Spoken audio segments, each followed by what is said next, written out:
Birinci, oturacağımızın hündürlüğünü tapırıq.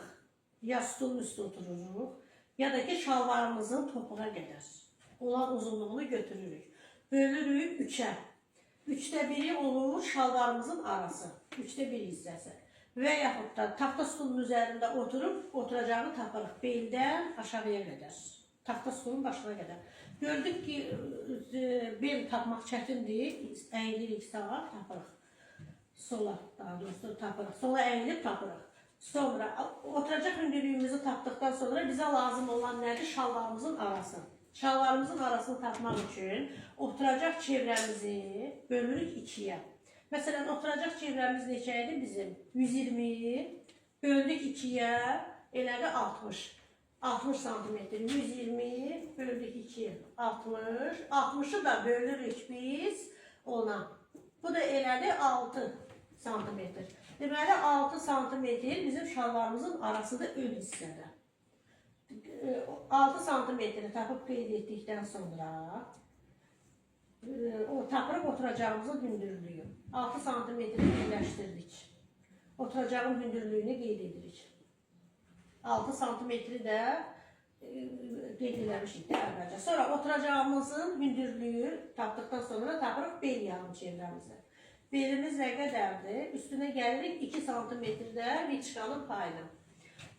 Tapıb qeyd etdik. Sonra oturacağımızın hündürlüyünü tapırıq 20 santimetr. Burada da oturacağımızı tapırıq. Oturacağımızın uzunluğunda şalvar arasını, oturacağımızın hündürlüyündə oturacaq yarım çevrəmizi qeyd edirik. 60'ın yarısı nə qədərdir? 30 santimetr. 30 santimetri bura qeyd etdik. Sonra bel çevrəsi ilə oturacağımızı birləşdirib şalvar arasını da bir-birinə birləşdiririk.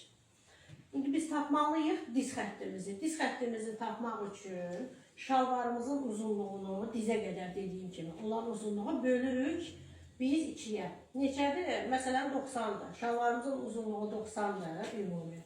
90 santimetr. Biz bunu böldük 2'yə. Elədik 45 santimetr. Üzerine geldik 6 santimetr diz xəttinin payı. Çünkü 45 qalır dizimiz qapağının üstünde. 6 santimetr 8, 6 gələ bilərik. O da hündürlüyə baxır.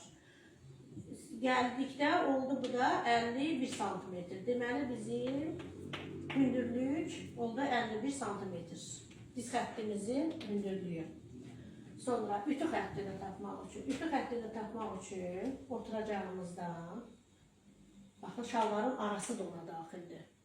Tapırıq, ütü xəttimizi böldük 2'yə. 2'yə böldük. 2'yə böldükdən sonra biz ütü xəttimizi tapıb aşağıya qədər qeyd edirik düz xəttimizlə.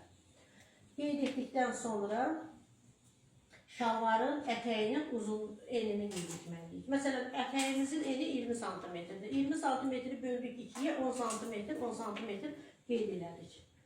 Şalvarın arasını indi birləşdiririk diz xəttindən. Bunun üçün biz diz xəttindən 0,5 içəri giririk. 0,5 santimetr. Şalvarın arası ilə diz xəttimizi 0,5 santimetrdə birləşdiririk. Birləşdirdikdən sonra tapdığımız ətəyin eni ilə şalvarın diz xəttini birləşdiririk. Eləcə də yan hissədən eyni. Tapmalıyıq cibi. Bunları tapdıqdan sonra cibi necə tapırıq? 6 santimetr enində cibin yan xəttdən götürürük. 14, 12, 14 santimetr, 16 santimetr aşağı düşürük cib xəttimizi. Baxın, hündürlüyə razmerə görə. Qeyd elədik, 3 günc, bax belə birləşdiririk. Bunu ölçüb özünü götürsək isə bu 18 santimetr olur.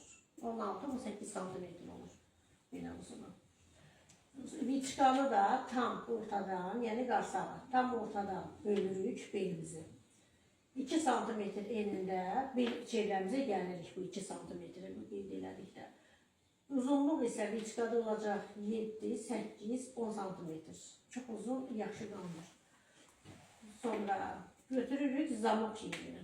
5 santimetr eni, uzunluğu bunun da 12, 14 santimetr. Götürürük. O da razmerə görə dəyişir. Sonra şalvar arasını birləşdiririk oturacağımızın hündürlüyünə. Birləşdirdik oturacaq hündürlüyünə qeyd edirik. Arxa hissə ilə ön hissənin fərqi, arxa hissədə şalvarın arası 2'ye vurulur. Mesela burada 6 santimetrdir. Arka hissədə bu olacaq 12 santimetr götürürük. 12 santimetri qeyd etdik. Şalvarın bir fərqi var. Bax, bel yarım çevrəsi burada 2 santimetr düşürük. Arkada isə 4 santimetr yuxarı qalxırıq. 4 santimetr yuxarı qalxdıq, qeyd elədik. Sonra oturacağın hündürlüyünü çəkib, oturacağın uzunluğu yenə tapıb çəkib şalvarın arasında birləşdiririk. Şalvarın arasında birləşdirdikdən sonra eyni qaydada diz xəttimizi tapırıq, ütü xəttimizi tapırıq. Bir fərqləri budur ki, 3 cm viçkanın payını yandan tapıb qeyd edirik ki, çünki 3 cm beldən içəri girəcəyik. Bu xırdalıqlar əsasdır şalvarda. 3 cm düz götürmürük bunu. Düz götürdükdən sonra 3 cm içəri giririk ki, beli yıxsın. Həmin 3 cm-i də yan xəttdən çıxırıq. Yan xəttdən çıxıb birləşdiririk oturacağımıza. Sonra şalvarın arası arxa hissədən ön hissə ilə uyğun gəlsin deyə arıq adamlarda 2, kök adamlarda isə 4 cm-ə qədər aşağı düşə bilərik. Məsələn, bizdə iri razmer olduğu üçün biz 3-4 cm düşəcəyik. Düşdük aşağı, şalvarın arasını buradan qeyd edib birləşdiririk. 3 cm-də içəri girib birləşdiririk. Sonra ön hissədən arxa hissə 1 cm böyük olduğu üçün, indi mən burada sizə göstərim. 1 cm diz xəttindən çıxdıq kənara, yuxarıdan yox, aşağıdan. Diz xəttindən çıxdıq kənara. Şalvarın arxası 1 cm böyük olduğunu burada qeyd edək. Daha yaxşı aydın görsənsin. 1 cm həmin yan xəttdən, həmin şalvar arasından böyük olur. Sonra burada nə idi? 4 cm yuxarı qalxırıq. 4 cm birləşdiririk yan xəttdən. Şalvarın arxası hündür, ön hissəsi isə 2 cm aşağı düşürük. Burada nəsə demədim.